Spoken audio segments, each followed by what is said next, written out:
बहुत समय पहले की बात है। एक गांव में बिरजू नाम का एक गरीब किसान रहता था। उसका बहुत छोटा सा परिवार था। उसके परिवार में एकमात्र उसकी बेटी थी, जिसका नाम लाली था। बिरजू ने बहुत ही शौक से लाली को शहर में पढ़ने के लिए भेजा था। बिरजू की बेटी लाली बहुत ही गुणवान और होशियार थी।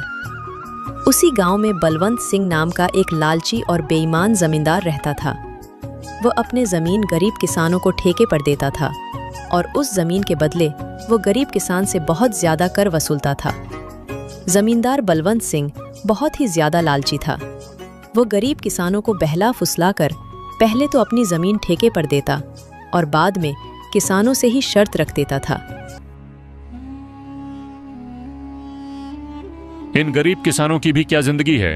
बस 2 वक्त की रोटी के लिए दिन भर काम करते रहते हैं और पूरी जिंदगी 2 वक्त की रोटी के लिए तरसते रहते हैं। और मुझे देखो, मैं बस इन्हें आदेश देता हूं और समय आने पर सारी फसल हमारे गोदामों में भर जाती है और ये गरीब किसान हमारे आगे जी हुजूरी करते रहते हैं और हमारे सारा काम करते रहते हैं।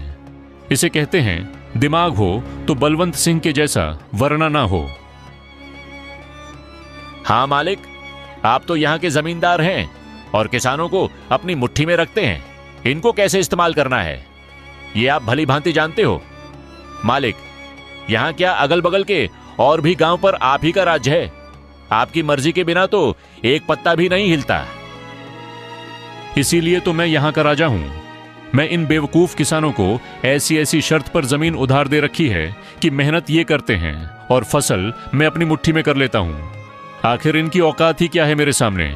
जमींदार अपने नौकर से ये सब बातें कर ही रहा होता है, तभी उसके पास एक बिरजू नाम का एक गरीब किसान आता है, जो बहुत दुखी और परेशान होता है।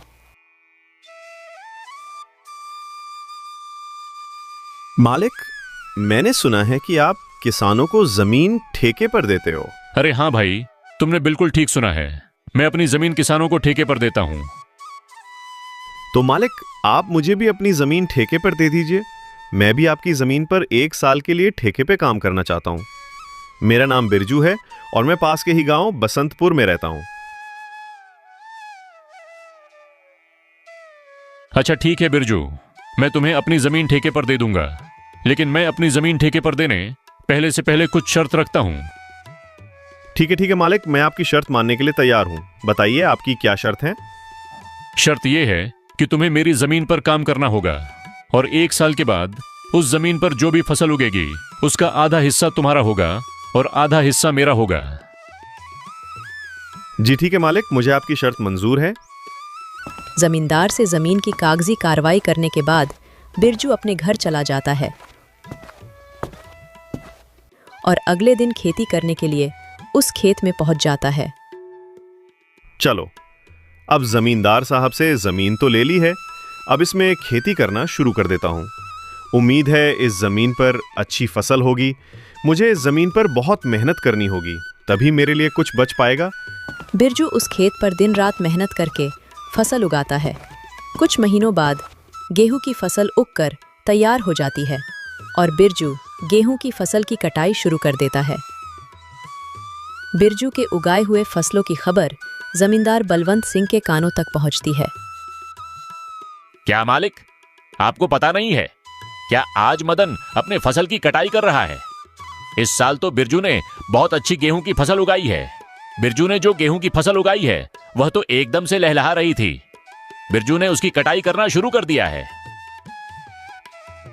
क्या सच में? यह तो बहुत अच्छी खबर है कि बिरजू आज फसल की कटाई कर रहा है। चलो चलकर देखते हैं। इस बार तो गेहूं की फसल बहुत अच्छी हुई है। अगर आधी जमींदार साहब भी ले जाएंगे तो फिर भी मेरे पास कुछ तो बच ही जाएगा।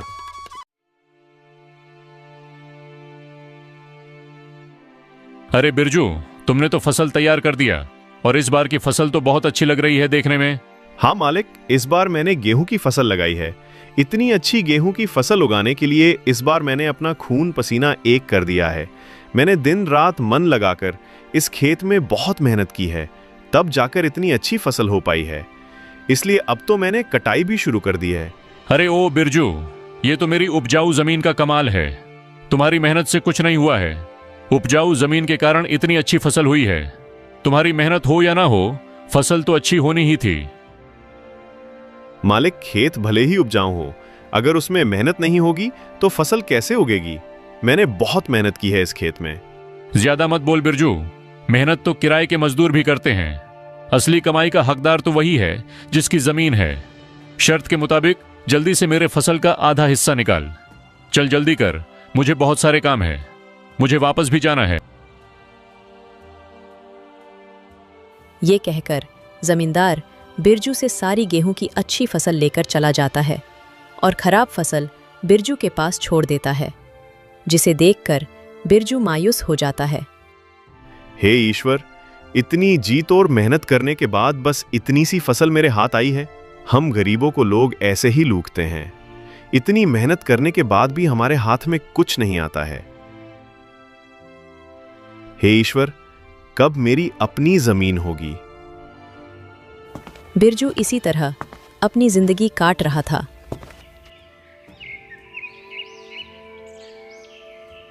कुछ महीनों बाद बिरजू की बेटी लाली, जो शहर पढ़ने के लिए गई थी, वापस गांव आ जाती है।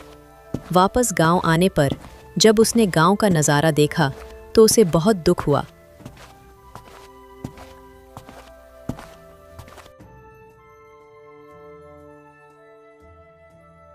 पिताजी, हमारे गांव का ऐसा हाल क्यों है? गांव के सभी लोग दुखी और परेशान नजर आ रहे हैं। आखिर बात क्या है? लाली बेटा, इस गांव में गरीब किसान की यही किस्मत है। जमींदार बलवंत सिंह जैसे लोग हमारी गरीबी का फायदा उठाते हैं। मेहनत हम करते हैं और उसका फायदा जमींदार बलवंत सिंह जैसे लोग खा जाते हैं। हमारे पास ना अपनी जमीन है और ना अधिकार।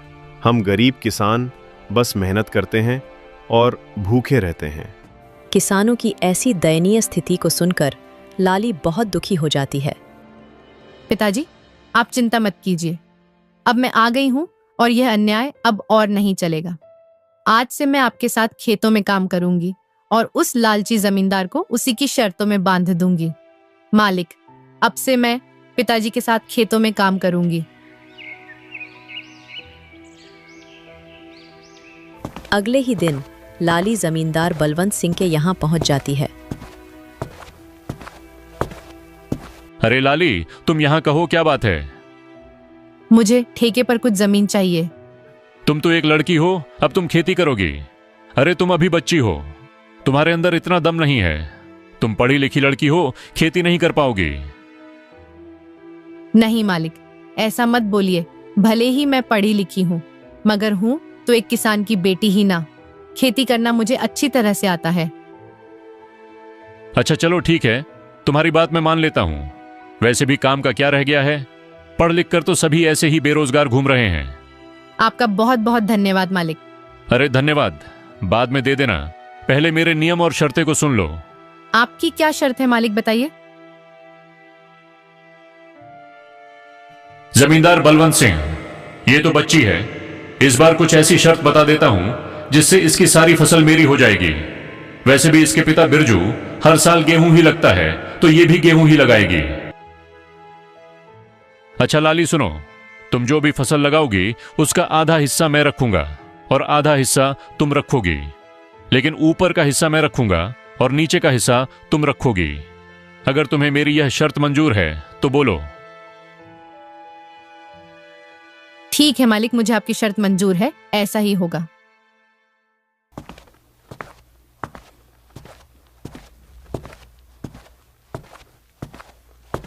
अगले दिन से लाली अपने पिता के साथ खेतों पर काम करना शुरू कर देती है।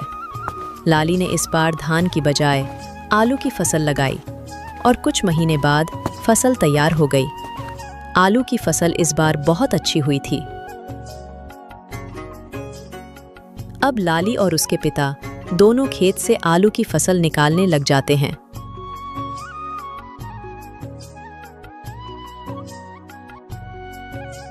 फसल की खबर मिलते ही जमींदार बलवंत सिंह लाली के पास आता है।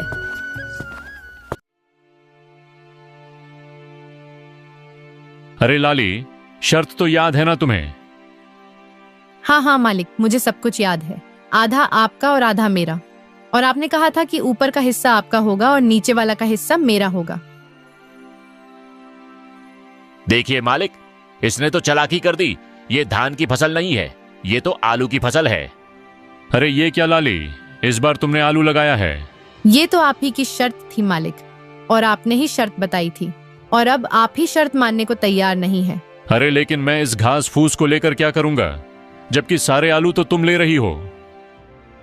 मालिक, मैं कुछ नहीं जानती, आप अपना ऊपर का हिस्सा ले जाइए।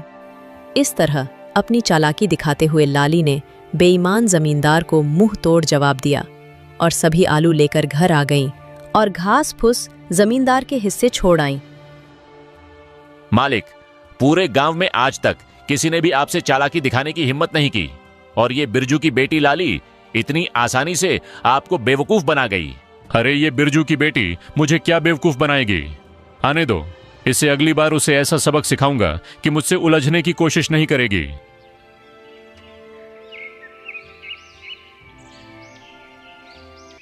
कुछ दिनों के बाद लाली दोबारा जमींदार के घर जाती है।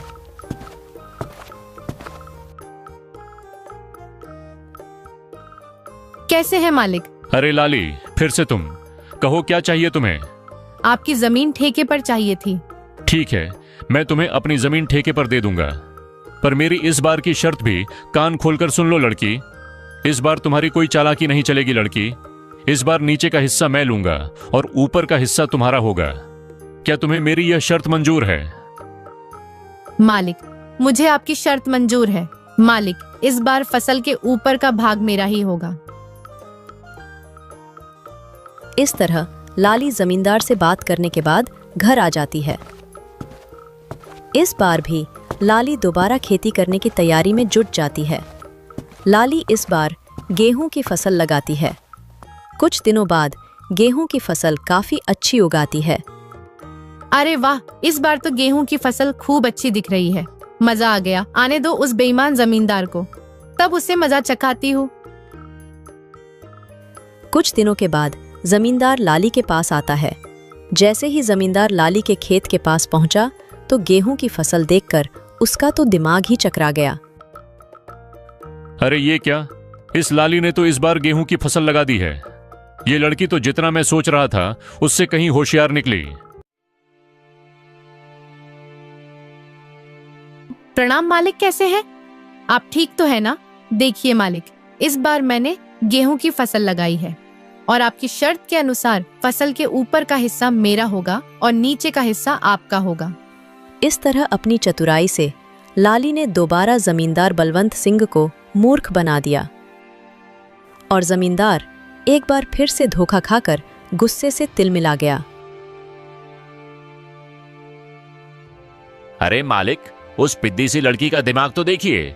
आप जैसे इतने बड़े चालबाज जमींदार को उसने फिर से मूर्ख बना दिया। तुम सही कह रहे हो झुमरू, मैं तो उसे बच्ची ही समझ रहा था और उस बच्ची ने मुझे फिर से मूर्ख बना दिया। अगली बार उसे आने दो, फिर उसे बताता हूं कि जमींदार बलवंत सिंह क्या चीज है। लाली ने गेहूं की फसल की कटाई की और सारी फसल अपने घर ले आई और उस फसल का कुछ हिस्सा लाली ने गांव के जरूरतमंद लोगों में बांट दिया। लाली और बिरजू दोनों बहुत ही खुश थे। कुछ दिनों बाद फिर से फसल उगाने का समय आ गया। चलो, उस लालची जमींदार से आज फिर से मुलाकात करती हूँ और उससे ठेके पर जमीन लेकर फिर से फसल उगाती हूँ और देखती हूँ कि इस बार वह जमींदार शर्त में अपना में कौन सा खुराफाती दिमाग लगाता है।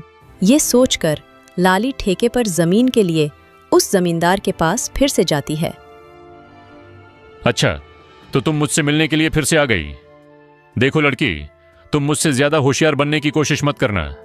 मैं भी जमींदार बलवंत सिंह हूँ। मुझे होशियारी नहीं आती है मालिक। मैं तो एक गरीब किसान की बेटी हूँ। होशियार तो आप लोग हैं जो गांव के गरीब किसानों की मजबूरी का फायदा उठा रहे हैं। अपनी जुबान पर काबू रखो लाली। ये तुम क्या बोले जा रही हो? जिस काम के लिए आई हो वो बात करो। यहाँ ज्यादा ज्ञान बांटने की जरूरत नहीं है। ठीक है मालिक, चलिए काम की बात करते हैं। मुझे इस बार भी आपकी जमीन ठेके पर चाहिए। बताइए मालिक, इस बार आपकी क्या शर्त है? हाँ, शर्त तो है। तू खुद को बड़ा होशियार समझती है ना लड़की। इस बार फसल का ऊपर का और नीचे का हिस्सा मेरा होगा और बीच का हिस्सा तेरा होगा। अब बोल, क्या तुम्हें मेरी ये शर्त मंजूर है? बिल्कुल मंजूर है मालिक, जैसा आप कहें। अच्छा ठीक है मालिक, तो अब मैं चलती हूँ, मुझे फसल उगाने की तैयारी भी करनी है।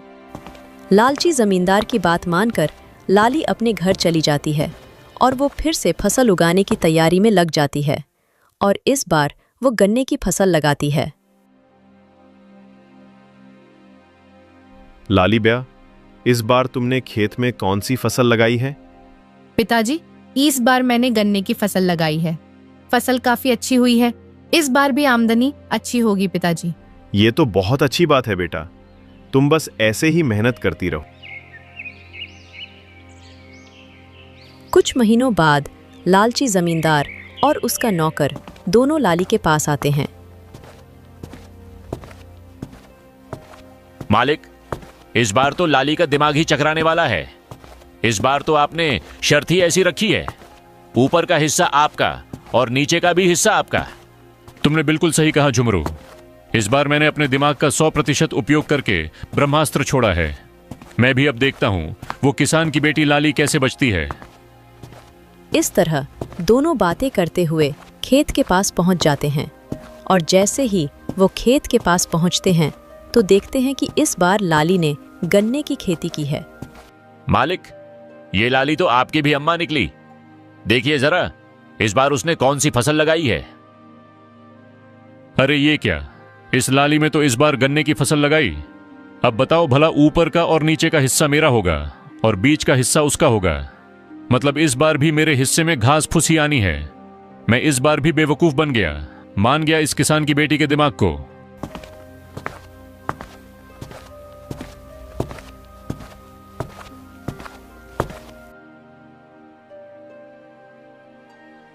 अरे मालिक, आप आइए आइए, कैसे हैं आप दोनों? आपस में क्या खुसुर फुसुर कर रहे हैं? अरे वाह, एक तो चोरी ऊपर से सीना जोरी। तुमने मुझे इस बार भी बेवकूफ बना दिया ना। नहीं मालिक, जरा मुझे भी तो बताएं कि मैंने आपको क्या बेवकूफ बनाया है। मालिक, आप तो गांव वालों को बेवकूफ बनाते हो। देखिए मालिक, इस बार मैंने गन्ने की फसल लगाई है और आपकी शर्त के मुताबिक इस फसल का ऊपर का और नीचे का हिस्सा आपका होगा और बीच का हिस्सा मेरा होगा। अरे ओ किसान की बच्ची, मालिक को ज्यादा होशियारी दिखाने की कोशिश मत करो। बेईमानी और मक्कारी में ये सबके बाप हैं बाप। ये खेत भी हमारा है और इसमें लगी फसल भी हमारी है। अरे ओ झुमरू, बस कर, ज्यादा चिल्लाने की जरूरत नहीं। शायद ये हमारी ही करनी का फल है। हमने गांव के भोले भाले किसानों को बहुत ठगा है और आज पहली बार किसी ने हमें ठगा है। इस लड़की ने हमारी आंखें खोल दी हैं। अब मैं समझ चुका हूं कि बेईमानी का फल हमेशा बेईमानी ही मिलता है। इसलिए आज के बाद मैं किसी भी किसान को परेशान नहीं करूंगा और सभी किसानों को उनकी मेहनत का बराबर का हक दूंगा। जितनी भी किसानों की जमीन मेरे पास गिरवी है, मैं उनको सारे कागज वापस कर दूंगा और कभी भी उनकी गरीबी और लाचारी का फायदा नहीं उठाऊंगा। मालिक, आपने तो ये बहुत अच्छी बात कही है। एक किसान दिन रात मेहनत करता है अपने परिवार के लिए, मगर ना ही कभी वह अच्छे कपड़े पहनता है और ना ही कभी वह अच्छा खाना खा पाता है। अपने परिवार का पेट भरने के लिए वह दिन रात अपना पेट जलाकर खेतों में मेहनत करता है। ऐसे में इन गरीब किसानों के साथ बेईमानी करना और उन्हें तकलीफ देना अच्छी बात नहीं है। इसलिए इनका हक तो इन्हें मिलाना ही चाहिए। आप इनको इनकी जमीन वापस लौटा दीजिए मालिक, और अभी भी समय है, सच्चाई के रास्ते पर आ जाइए, नहीं तो आपको इससे भी बड़ा नुकसान झेलना पड़ सकता है। इस तरह लाली अपनी मेहनत और होशियारी से लालची जमींदार को सच्चाई के रास्ते पर वापस ले आती है। जमींदार बलवंत सिंह ने वहां के किसानों की जमीन और उनका पैसा उनको वापस कर दिया। उस दिन के बाद वहां के किसान खुशी खुशी रहने लगे और किसी भी जमींदार ने किसी भी किसान का हक नहीं मारा।